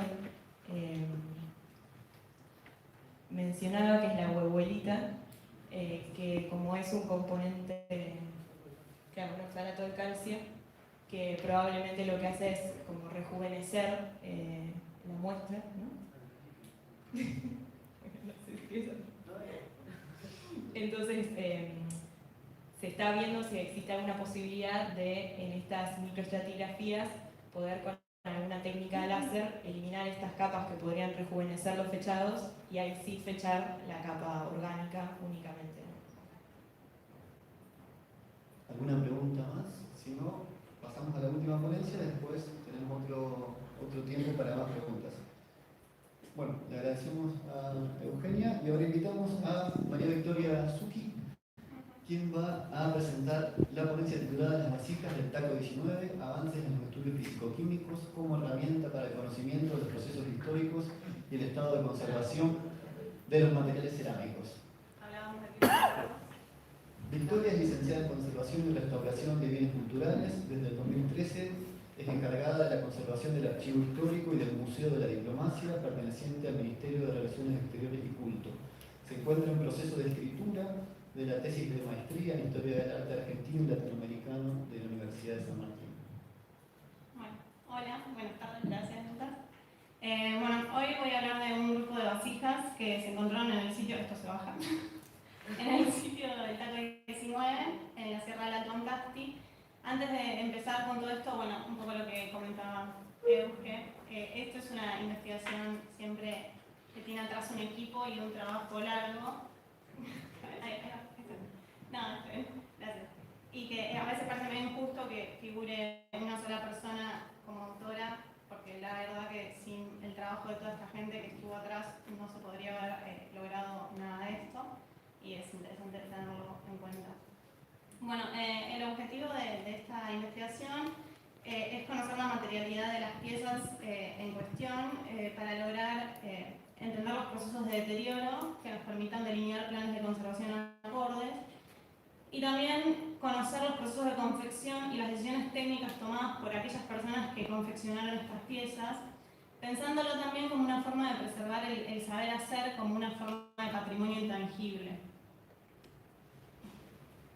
Bueno, estas piezas, como más o menos un poquito mencioné al principio de la presentación, provienen de la Sierra del Alto Ancasti, en el extremo oriental de Catamarca. Se recuperaron a partir de la excavación estratigráfica de un recinto habitacional. del Taco 19, que constituyó una aldea que se ocupó entre los siglos 7 y 8 después de Cristo. Acá se puede ver en una foto más o menos cómo es el espacio. La muestra original que encontraron cuenta con unas 450 piezas aproximadamente. Nosotros nos estamos concentrando solamente en aquellas piezas que tienen un acabado de superficie. En un primer trabajo, acá les traigo un poco las fotos de los fragmentos que analizamos. En un primer trabajo, el licenciado Barot, que fue quien se encargó más que nada de este procesamiento, las agrupó en diferentes grupos de acuerdo con las características macroscópicas, acabado de superficie, inclusiones, formatos. Y nosotros vamos a trabajar en algunos grupos que son los que presentaron acabados de superficie. Son fragmentos. Claramente no hay una capacidad de hacer una reconstrucción de tipo iconográfico porque no hay mucha iconografía. Incluso por ahí en el grupo 7 es donde encontramos quizás una iconografía más variada, pero esto como, nada, son fragmentos y uno no podría inferir una escena mayor porque sería como caer en un falso, me parece a mí, ¿no?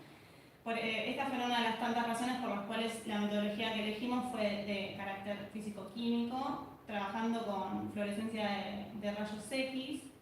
Usamos el equipo portátil del taller que nos permitió obtener resultados rápidos sin necesidad de toma ni preparación de la muestra, solamente aplicando el fragmento bajo el microscopio. También trabajamos con las inclusiones estratigráficas, que como yo mencioné al principio, este trabajo viene hace mucho tiempo y estas estaban ya realizadas por Noemí y que la verdad que eran un montón. Ahora seguimos con el proceso de inclusión de las nuevas piezas, pero en este trabajo vamos a ver más que nada todo lo que trabajó ella. Y después también trabajamos con la espectroscopía de Raman, que nos permitió acceder al análisis molecular de los compuestos. Esto lo llevaron a cabo Lucas y Fernando en CENEA. Y después el equipo envió las pastas de los diferentes grupos a INTI para realizar difracción de rayos X para caracterizar la fracción inorgánica de las cerámicas para saber con qué arcillas estábamos trabajando. Bueno, yendo más a los resultados, acá tenemos en esta diapositiva algunos de los resultados que obtuvimos en la fluorescencia de rayos X del grupo 1. Lo que siempre vemos es un alto contenido de hierro, que nosotros consideramos que es muy probable que sea por la característica de la arcilla. También muchas veces puede estar asociado a los pigmentos de color rojo, algunos negros también, en su forma de óxido de hierro.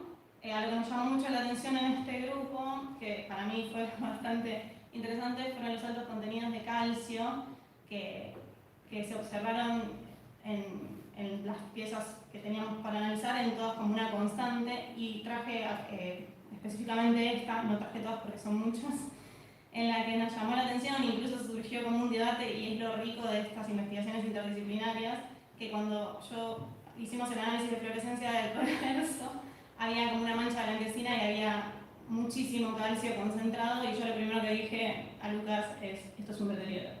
Y ahí empezó el debate de si realmente es un deterioro algo que atestigua un proceso de una pieza en el ambiente en el que fue dejado, o si simplemente este depósito de calcio habla de las características de enterramiento y lo que vivió la pieza, siempre que consideremos que la historia no es algo que tiene un punto de finalización fijo, sino que es algo que se va construyendo constantemente. Fue muy difícil porque yo soy restauradora, entonces como algo llamativo pensarlo así, pero es rico. Bueno, esta otra pieza es una de las piezas que quizás les decía que puede llegar a tener más acabado de superficie. Acá encontramos también bastantes variaciones con la fluorescencia de rayos X. Hay diseños y tonos más variados. Los engodos en general siempre encontramos hierro y potasio, pero eso probablemente sea de la arcilla. Y detectamos calcio y titanio también, titanio más que nada en estos. Los negros, llamativamente no, en contraste con los otros sí, presentaban manganeso, que lo pensamos como una posibilidad de que este negro esté conformado por óxido de manganeso. Esto fue todo preliminar, posteriormente seguimos con otros análisis. Y en los rojos, el hierro, del que ya podríamos haber hablado, que podría ser cualquier óxido de hierro que esté conformando esta mezcla pigmentaria. En cuanto al reverso, tiene una característica típica de grafitado que normalmente se lleva a cabo con carbono y este tipo de técnicas no lo detectan, así que lo que sí vimos fue hierro y potasio, que viene como acorde con lo que estamos viendo en lo que es la pasta cerámica. Este fragmento, por ejemplo, es parte del grupo 9. Los engobes en general siempre vienen siendo similares, hierro, potasio. En estos negros no encontramos ningún registro de manganeso, podría ser otro tipo de hierro, pero tampoco es que encontramos una concentración elevada de hierro como para pensarlo por ahí. Pensamos que puede ser un negro de carbono, pero bueno, estos son resultados primigenios, previos. Así que bueno, no descartamos los resultados de dónde puede estar viniendo este negro. Lo que sí encontramos, bueno, los blancos siempre con calcio, que probablemente respondan a los sulfatos utilizados. Bueno, y en esta, el grupo 12, los engobes, bueno, sí, siempre iguales. Acá también el calcio es un poco más claro, nos está dando por ahí un indicio de que se hayan utilizado sulfatos y carbonatos para llevarlo a cabo. Esto ya es más como recurriendo a bibliografía al respecto, porque solamente tenemos estos primeros análisis. Y bueno, posteriormente lo que tenemos son las inclusiones estratigráficas, que bueno, como ya mencioné, la exposición no hay, se nota porque son súper prolijas, que nos dieron bastante información, ya de por sí pudimos determinar, como se nota en las dos que están remarcadas.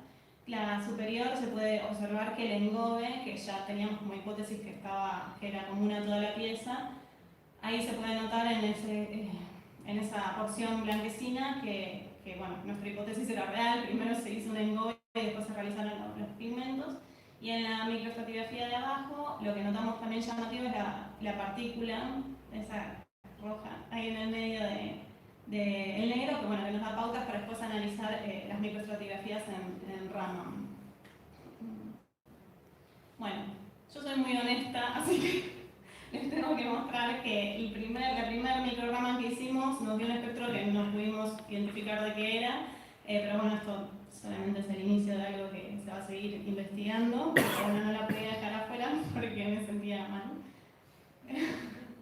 En la segunda microestratigrafía que hicimos de Raman, trabajamos con los negros y efectivamente encontramos óxido de manganeso y también encontramos en esa partícula llamativa que habíamos visto en la estratigrafía, que es hematita.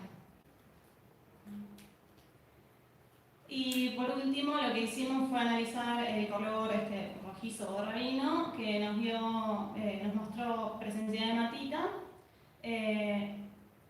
En los dos puntos que se analizaron nos dio hematita y después nos dio un espectro que correspondía a carbón, zeolita y anatasa, que es un óxido de titanio, dióxido de titanio.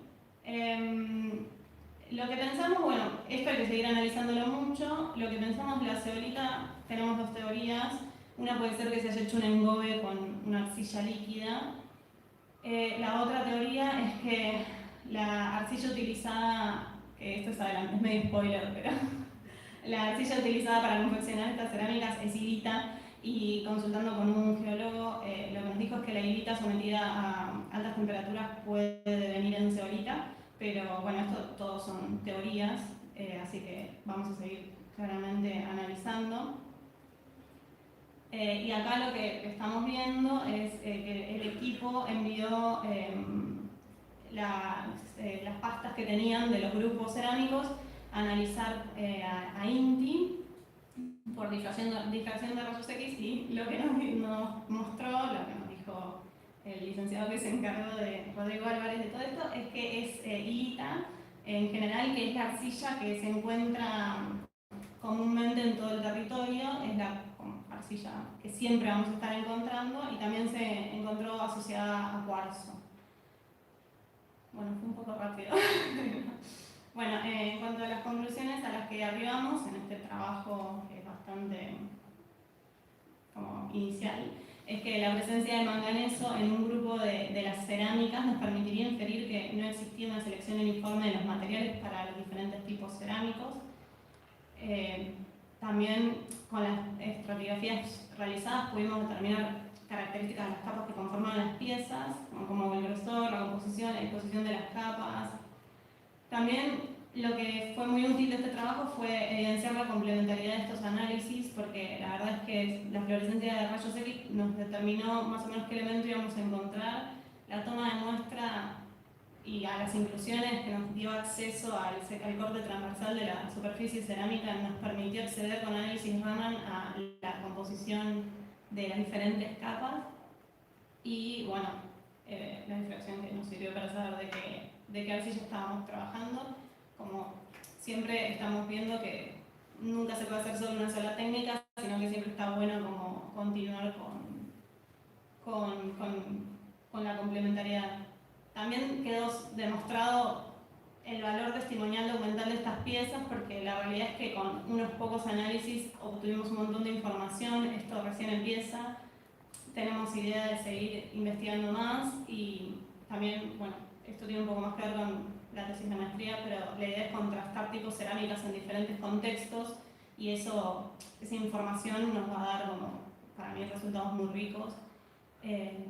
Y bueno, también teniendo en cuenta el valor testimonial de estas piezas, hay que pensar siempre que la conservación tiene que estar como guiando medidas preventivas y no una intervención directa, porque cualquier cosa que podamos hacer puede llevarse información y eso no estaría como siendo lo ideal más en estas piezas. Bueno, muchas gracias.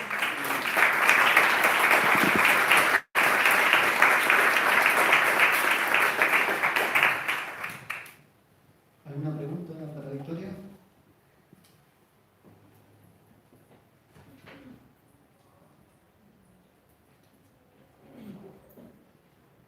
Voy yo.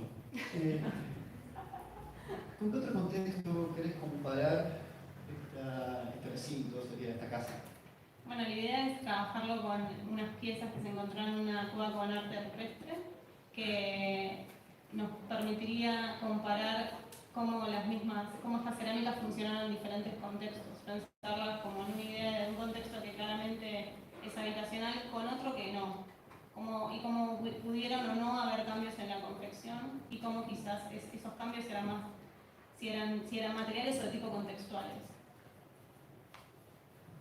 Bueno, muchas gracias, Victoria. Invitamos a todos los expositores. ¿Sabes si la pieza era ritual o no? ¿Cómo? ¿Sabes si la pieza era ritual o no? Lo que pasa es que lo que siempre estamos debatiendo constantemente, que me parece súper rico y que fue como algo que fuimos aprendiendo bastante, es que en estos pueblos lo ritual y lo cotidiano no siempre está tan diferenciado. Y de hecho es como, eso es lo rico. Yo creo que a veces cuando nos ponemos a debatir con Lucas sobre este tema, pensamos capaz en el contexto cueva no encontramos diferencias en la confección de la pieza. Y quizás esta diferencia es algo que se confecciona, o sea, en el uso y en el contexto que genera el proceso, digamos, no sé si me explico. Es como que quizás es algo más complejo que solo el refresco material. Pero bueno, ahí vamos. ¿Tienen ese fragmento y algo más o solo ese fragmento? Son todas piezas fragmentarias. Hasta ahora casi no hubo mucho remontaje, más que por ahí recreaciones gráficas. Sí. Bueno, y para cerrar, ahora tenemos 20 minutos de debate. Lo abrimos, yo voy a hacer unos comentarios que pueden ser. No, quédate. Si querés pasar a Romy o a todos los expositores.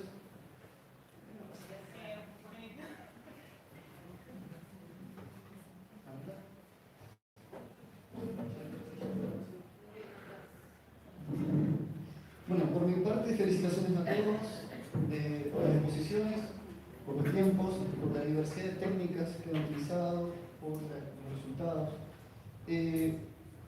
Algo que me interesó particularmente es que este simposio tenía por objetivos perseguir a los materiales, es decir, poner el centro en la materialidad de los objetos y ver hacia dónde nos conducen.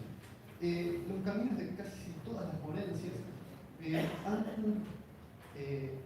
terminado diciendo que estas obras, lejos de ser el resultado de un único evento, son un producto histórico, es decir, que antes que una obra terminada, cerrada, son una expresión de un proceso histórico, ¿no? El hecho de que sea un proceso histórico, por ejemplo, Romy nos mostraba cómo este poder se iba transformando a lo largo del tiempo y cómo se fue cambiando, creo que nos enfrenta a desafíos a la hora de realizar cualquier acción de conservación o restauración.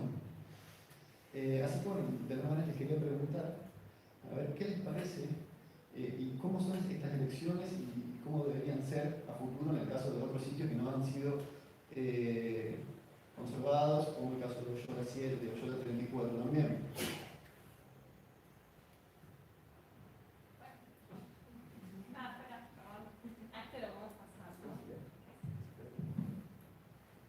Bueno, yo creo que es una línea muy delgada.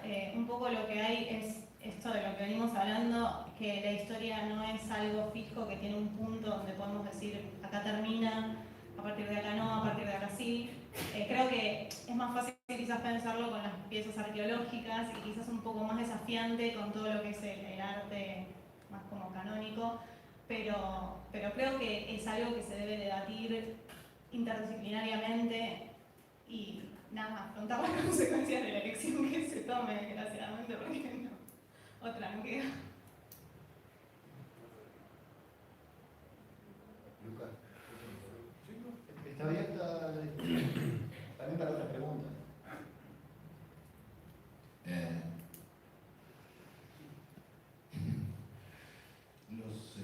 En las pinturas rupestres no hay repintes.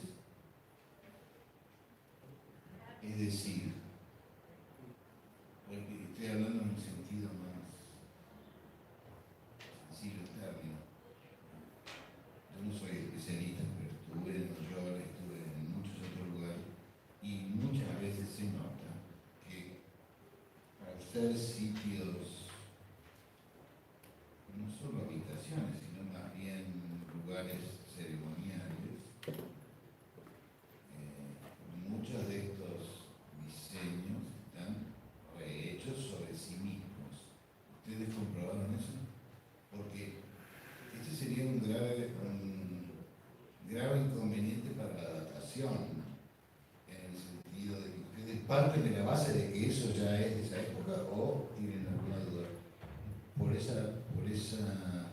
Lo pregunto por esa cosa que yo he observado, no me lo contaron, lo he visto, que son lugares en donde por generaciones y generaciones y generaciones vuelven a pintar el mismo llama, el mismo camello, la misma serpiente, una encima de otra. Esa es la pregunta. ¿Existen repites? ¿Ustedes parten de que eso es un original inmaculado?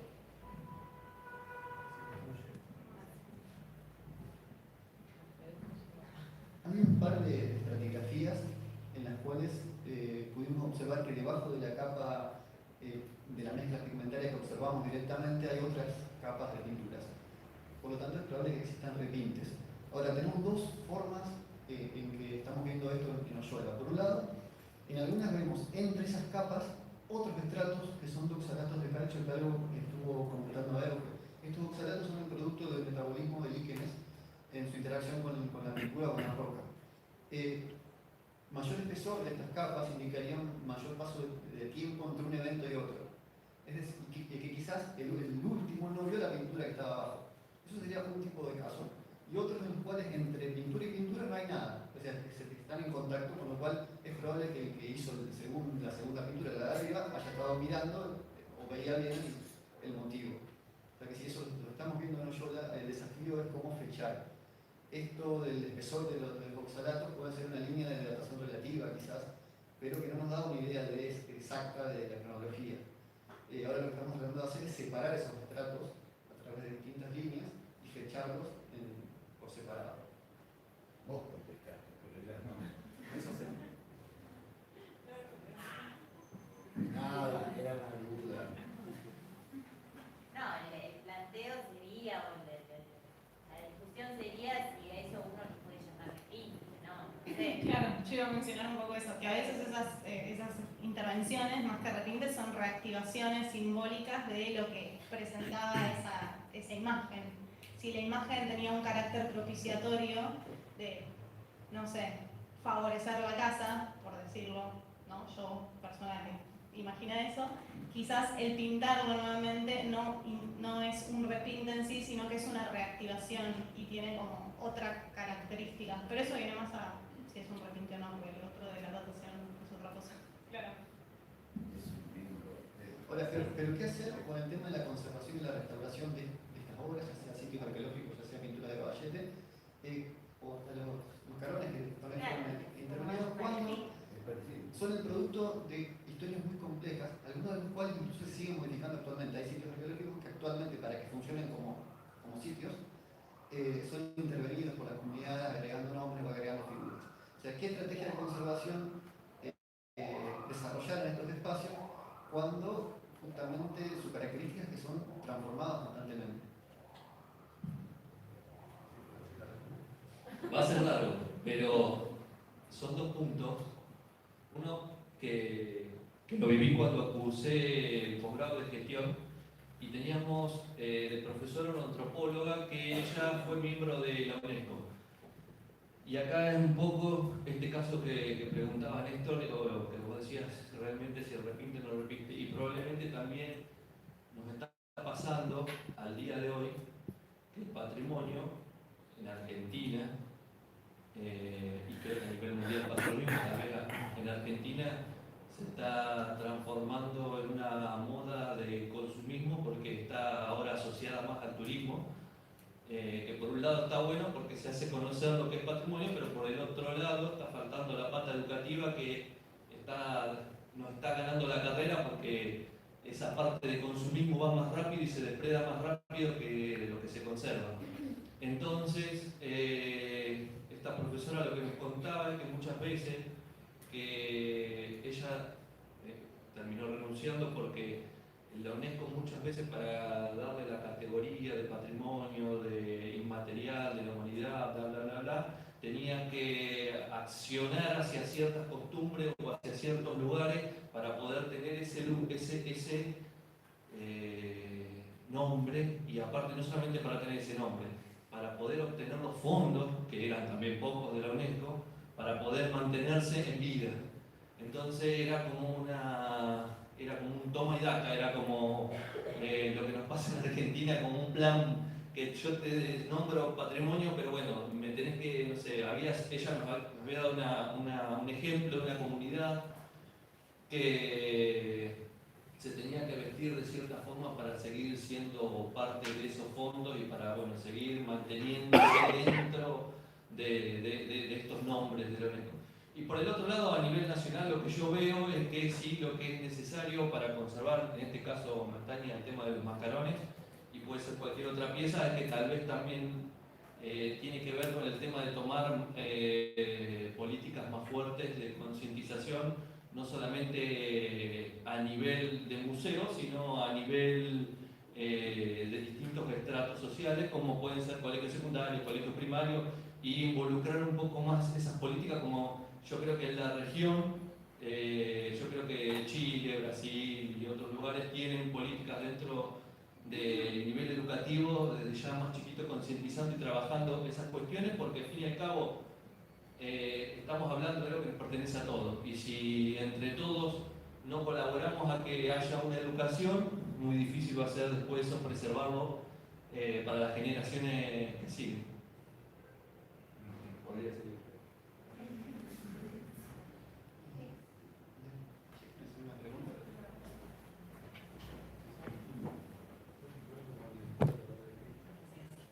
Me pongo de pie para que suene mejor. Bueno, una pregunta para Robin. Sí, perdón. No, en el sentido en el que, bueno, en tu caso me parece particular, especialmente porque es una pintura que se pensó para seguir siendo un icono devocional. Entonces quería preguntar, ¿cuál es el reto para compaginar ambas cosas? O sea, para, por tu lado, hacer una investigación científica, hacer una propuesta de tratamiento, descubrir todos estos personajes, si no fue así como un impacto fuerte para, digamos, un cura que te entregó un Cristo y le devolviste un Cristo con unos personajes y toda una historia. ¿Cuáles son, digamos, sí, los retos de hasta dónde yo hago mi investigación y hasta dónde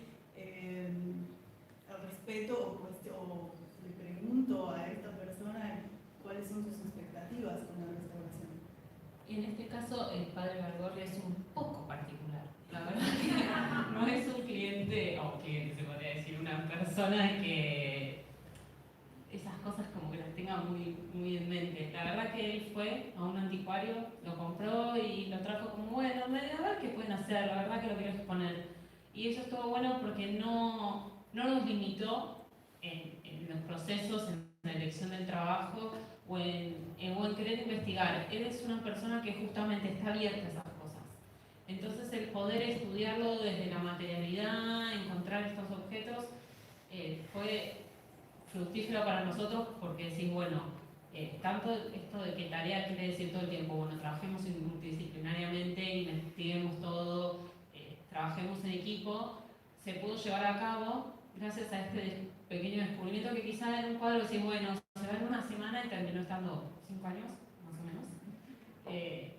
Que eso estuvo bueno. En el momento que apareció esta figura, lo primero que hicimos fue, bueno, como cualquier protocolo que solemos tener, bueno, paremos el trabajo acá, hablemos con el dueño, veamos qué es lo que él quiere, si él quiere seguir manteniendo esa figura de devoción que compró o quiere ver qué más hay. Gracias a Dios, podría decir que dijo, bueno, quiero ver qué más hay. Es más entretenido, sí, más entretenido para nosotros, para él, y aparte como no estaba ya exponerlo a sus fieles. Eso creo que está bueno porque bueno, los fieles tienen su imagen devocional para ver y cómo se modificó en el tiempo y cómo originalmente había querido ser el lenguaje a cómo es actual, ¿no?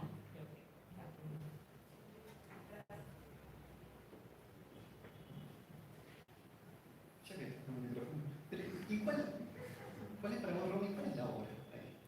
La que hizo el primer artista, lo que entregaron como resultado final del proceso de transformación. ¿La obra o es toda la historia? No, la obra es todo.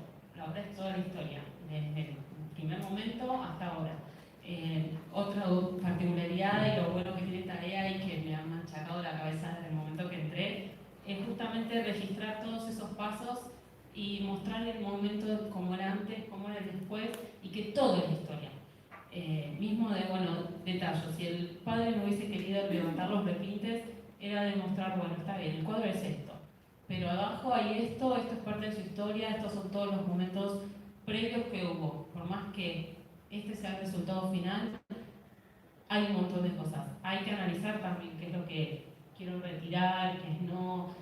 Bueno, en casos en Tarea como hubo en Salta, que no se podía, o como era tan devocional, había ciertas restricciones, pero que igualmente sigue siendo parte de la historia, justamente todo. A ver, ¿cómo explicarlo? Es muy difícil decirlo. La historia, el cuadro es todo. Desde el momento de creación hasta lo último, todos sus procesos, todas sus etapas, cuál era la funcionalidad de ese momento, a cuál es la hora.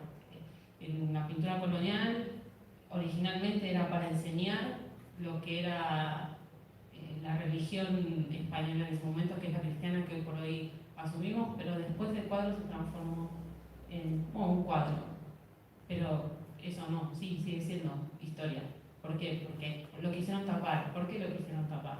Eso también es parte de la historia, porque quizá, no sé, se rompió, lo corté. ¿Por qué?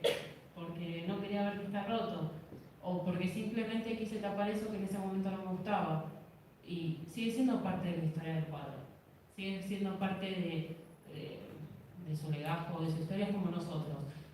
Nosotros vivimos, tenemos toda una historia y no porque hoy por hoy seamos estos, hayamos dejado de tener todo lo demás, ¿no? Así que bueno, forma parte. ¿Alguna pregunta más?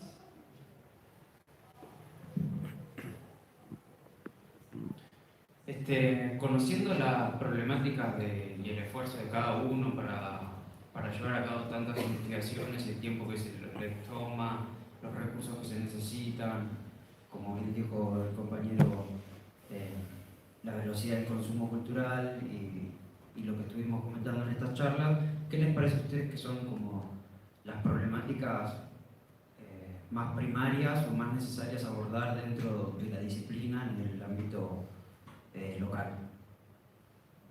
No sé si se entendió. Digo, ¿les parece que a ustedes como quizás lo básico que haya que solucionar sea o generar una red de todos los conservadores restauradores, o tener primero se necesita más presupuesto, o primero se necesita más tipo de conocimiento. Digo, ¿cuál, si podríamos pensar en un problema base o urgente a solucionar, cuál les parece a ustedes que sería dentro de este ámbito?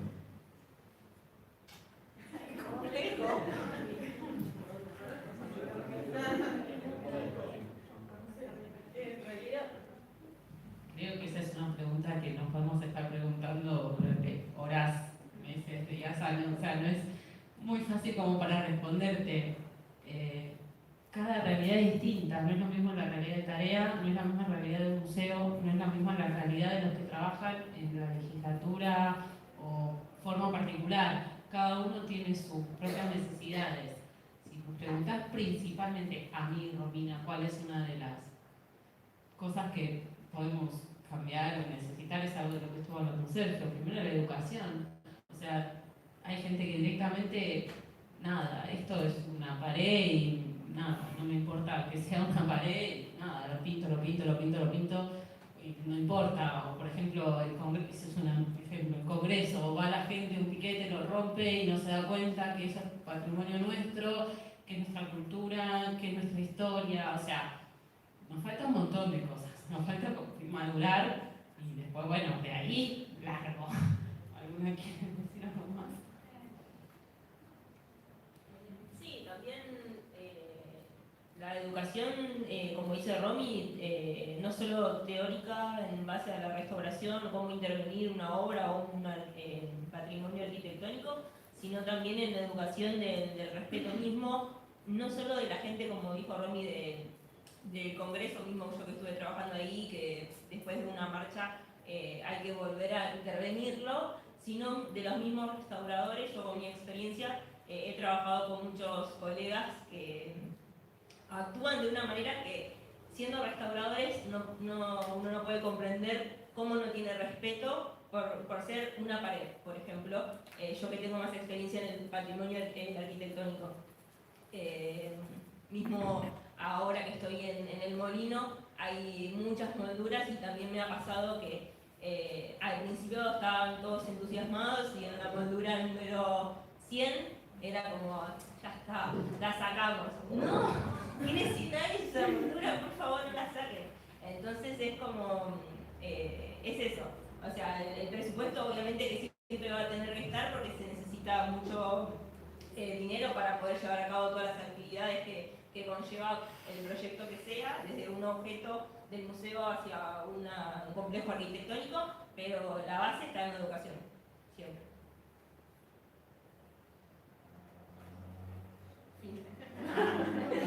Me sigue resultando que me pongo un poquito en abogado del diablo, pero para fomentar, o tratar al menos de fomentar el debate.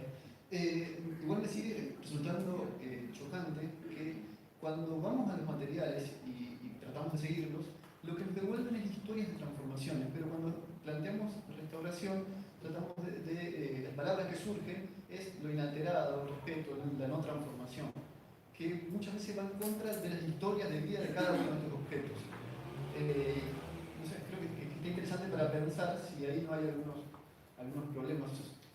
En el caso, en los sitios arqueológicos, vemos que algunos sitios sí, si dejan de ser intervenidos, dejan su carácter, se transforman en otra cosa, ya dejan de ser por ejemplo, una Salamanca, como hay un caso del noroeste argentino, donde son cuevas a las cuales se le agregan nombres constantemente para hacer tratos con el demonio. Si ponemos un cartel, porque este sitio está protegido, este sitio también tiene pinturas rupestres prehispánicas, por eso. Si vamos y ponemos un cartel ahí, la gente no va más a hacer estos nombres y ya deja de ser Salamanca, pierde su carácter. Entonces creo que acá estamos viendo la complejidad del proceso de construcción del patrimonio cultural, ¿no? Y todas estas decisiones. Sí, bueno, ¿alguien alguna pregunta más? Bueno, vamos por terminada la mesa. Muchas gracias a todos.